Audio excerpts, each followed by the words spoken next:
Assalamualaikum warahmatullahi wabarakatuh. Saya Muhammad Arya Aljazair Laihi, kelas 10B, nomor absen 25, akan menjelaskan tugas perlindungan hutan modul 6 bagian A dan B. Bagian A yaitu konsep dasar kebakaran hutan dan lahan. Saat ini kebakaran hutan dan lahan telah menjadi perhatian internasional sebagai isu lingkungan dan ekonomi.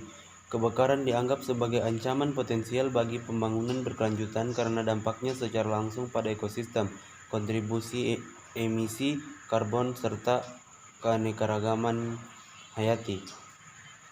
Di akhir tahun 1997 dan awal tahun 1998, dunia dapat menyaksikan dan mengamati betapa sedih dan mengerikan pada saat api membinasakan berjuta-juta hektar hutan tropika di Indonesia. Kebakaran hutan semula dianggap secara alami, tetapi kemungkinan manusia mempunyai peran dalam memulai kebakaran dan milenium terakhir ini. Pertama, untuk memudahkan pemburuan dan selanjutnya untuk membuka petak-petak pertanian di dalam hutan. Hal ini terlihat jelas dari kenyataan bahwa sebagian besar wilayah Kalimantan adalah hutan dan baru pada waktu belakangan ini mengalami deforestasi yang sangat tinggi.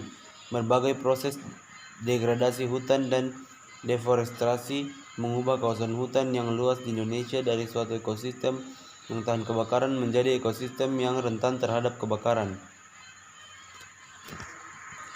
Istilah kebakaran hutan dan pembakaran hutan pada prinsipnya adalah dua hal yang berbeda, terutama dalam hal dampak yang ditimbulkannya. Kebakaran hutan yang terjadi sekarang ini di Indonesia adalah pembakaran yang sengaja dilakukan, entah itu untuk keperluan hidup sehari-hari, misalnya pembersihan lahan, untuk pembentukan ladang berpindah, ataupun pembakaran yang dilakukan oleh pengelola kehutanan untuk membuka areal. Kebakaran hutan adalah kebakaran yang penjalarannya bebas serta mengkonsumsi bahan bakar alami dari hutan seperti serasa, rumput, ranting, atau cabang pohon mati yang tetap berdiri,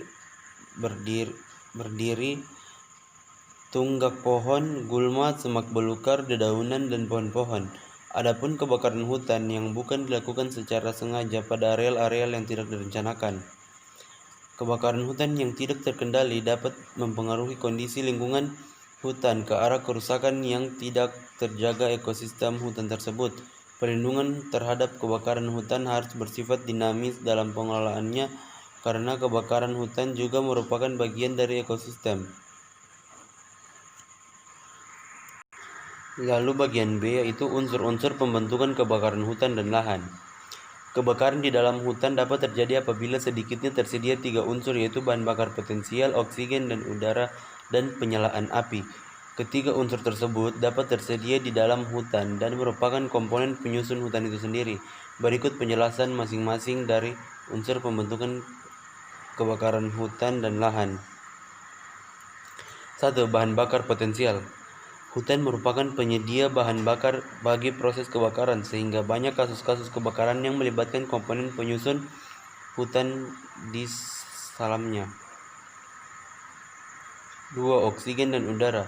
Unsur kedua dalam pembentuk kebakaran hutan dan lahan adalah adanya oksigen atau udara. Hutan merupakan penghasil oksigen terbesar di bumi, sehingga dalam terbentuknya proses kebakaran hutan, oksigen dapat dijumpai dalam jumlah yang berlimpah.